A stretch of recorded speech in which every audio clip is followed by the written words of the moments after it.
Shalom, selamat malam ibu-ibu yang dikasihi Tuhan. Malam hari ini kita kembali lagi bertemu kembali di dalam saat teduh KWJ Maranatha GKJ Sampangan Klatenan. Sebelum memulai acara ini, marilah kita tundukkan kepala kita di dalam doa. Mari kita berdoa. Tuhan, Allah Bapa yang di sorga, bersatu hati kami datang kepadamu, menyerahkan diri kami untuk Kau ubahkan dengan firman-Mu, sehingga hidup kami berkenan kepadamu. Berfirmanlah Tuhan, karena dari awal hingga akhir kami mau serahkan saat teduh ibu-ibu KWJ Maranatha ini ke dalam tangan-Mu. Di dalam nama Yesus kami berdoa. Amin. Ibu-ibu yang dikasihi Tuhan, ayat bacaan akan kita ambil dari Mazmur pasal 39 ayat 2 hingga 14. Ibu-ibu bisa membacanya sendiri setelah renungan kita pada malam hari ini. Untuk saat ini saya akan membacakan ayat yang kedua saja, yaitu Mazmur 39 ayat kedua. Demikian firman Tuhan. Pikirku, aku hendak menjaga diri supaya jangan aku berdosa dengan lidahku. Aku hendak menahan mulutku dengan kekang selama orang fasik masih ada di depanku. Ibu-ibu yang dikasihi Tuhan, bulan depan, bulan Agustus adalah perayaan kemerdekaan kita, di mana telah 77 tahun kita merdeka dari penjajahan Belanda. Sampai sekarang ini ada berbagai macam kemerdekaan atau kebebasan yang kita kejar dan kita nikmati. Salah satunya adalah kebebasan untuk berpendapat. Kebebasan ini didukung dengan keberadaan sosial media yang menjamin bahwa pendapat kita dibaca atau diperhatikan oleh orang lain, bahkan bisa disukai atau disetujui, bahkan mendapatkan reaksi. Perhatian semacam ini membuat orang jadi sangat suka berpendapat dengan sebebas-bebasnya. Masalah akan muncul jika pendapat kita menyinggung perasaan orang lain, bahkan menyebabkan kerugian baik secara mental maupun material. Karena orang yang dirugikan itu tidak akan tinggal diam dan balik menyerang dengan cara yang bermacam-macam. Hal serupa terjadi kepada ketiga sahabat Ayub saat menjenguk Ayub yang sedang sakit parah dan juga telah kehilangan 10 anaknya dan seluruh ternaknya dan kekayaannya juga. Mereka bertiga menuduh Ayub telah melakukan kesalahan yang sangat fatal sehingga Tuhan menghukumnya dengan sangat berat dengan mengambil seluruh anaknya, ternaknya, bahkan tubuhnya menderita sakit yang sangat parah dan menjijikkan. Percakapan sejumlah 27 pasal di antara tiga sahabat yang menuduh dan Ayub yang tidak merasa melakukan kesalahan berlangsung secara seru karena masing-masing menganggap bahwa diri mereka yang paling benar. Sampai pada akhirnya melalui Elihu, Tuhan sendiri yang menjelaskan makna kesengsaraan yang sedang dialami oleh Ayub.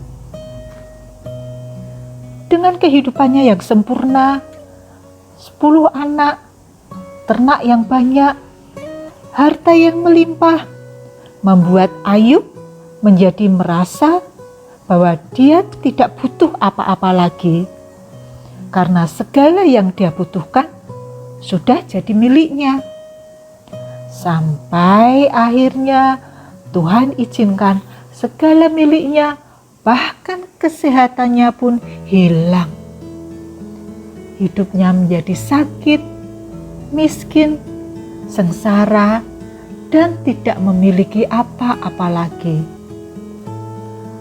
Bahkan di dalam kesengsaraan yang parah, dia menggugat Allah untuk menuntut keadilan karena merasa bahwa dia telah menjalani hidupnya dengan benar.